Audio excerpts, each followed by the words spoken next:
Je suis Floriane Toury, je suis souffleuse de verre installée à Lavosso dans la Vienne. J'ai installé l'atelier à Lavosso en 2019 grâce notamment à l'utilisation d'un financement participatif pour m'aider à récolter les fonds pour monter cet atelier-là.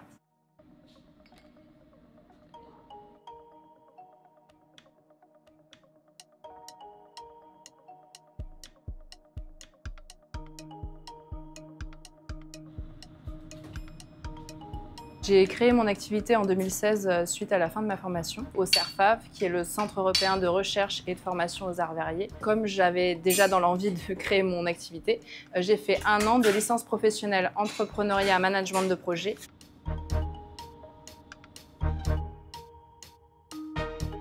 Donc de 2016 à 2019, j'effectuais la partie chalumeau de mon métier à mon domicile. Mais par contre, pour la partie soufflage, je n'avais pas d'atelier et donc c'est moi qui me déplaçais dans des ateliers déjà existants. Je louais les ateliers pour faire ma production et ensuite la ramener après ici dans la Vienne pour les vendre.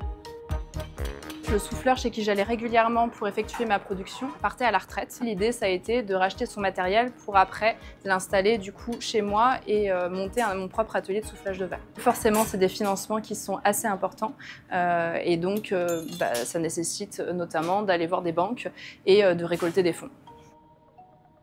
J'avais déjà vu plusieurs artisans utiliser le financement participatif. C'est pour ça que j'ai décidé de faire appel à ce moyen de financement pour financer, en tout cas en partie, la construction de mon four de fusion. Mais c'est aussi une méthode qui permet de commencer à constituer une clientèle ou en tout cas des personnes qui commencent à suivre notre activité de façon privilégiée et donc qui est assez important pour le développement d'un atelier.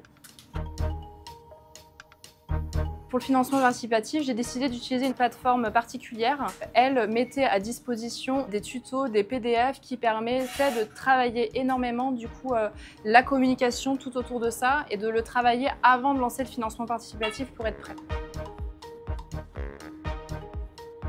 Une fois que le financement participatif était lancé, après validation justement des éléments de communication, les personnes pouvaient financer le montant qu'ils souhaitaient. Il y avait plusieurs contributions qu'ils pouvaient récolter à la fin si le financement participatif allait jusqu'au bout.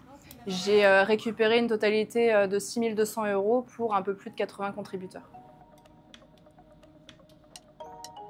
Dans un premier temps, la plateforme m'a apporté un financement, mais pas que, parce que ça apporte aussi une première communauté, mais aussi un peu de crédibilité auprès des banques, en fait, qui voient qu'il y a déjà un certain nombre de personnes qui suivent le projet.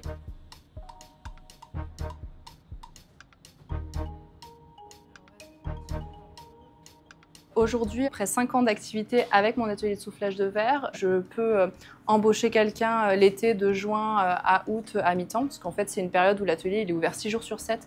Et puis je suis un peu comme tout le monde, j'ai des enfants, donc il faut que je passe un peu de temps avec eux. C'est aussi pour pouvoir faire du travail à 4 mains, donc pour pouvoir diversifier au maximum les activités de l'atelier. Là, je viens récupérer quelques grains colorés de fleurs. En 5 ans, le chiffre d'affaires du coup a été multiplié par 6 à peu près, voire un peu plus, je crois. Donc il n'y a que du transparent dedans et après je rajoute la couleur sous forme, là il y a de la poudre, il y a des grains, en fait il y a plein de moyens différents de pouvoir colorer la matière. Les projets futurs pour l'entreprise, c'est de continuer à la développer, donc peut-être en rencontrant des restaurateurs notamment pour pouvoir faire de la verrerie de table, en développant aussi le e-commerce, même si pour ça il faut réussir à dégager du temps.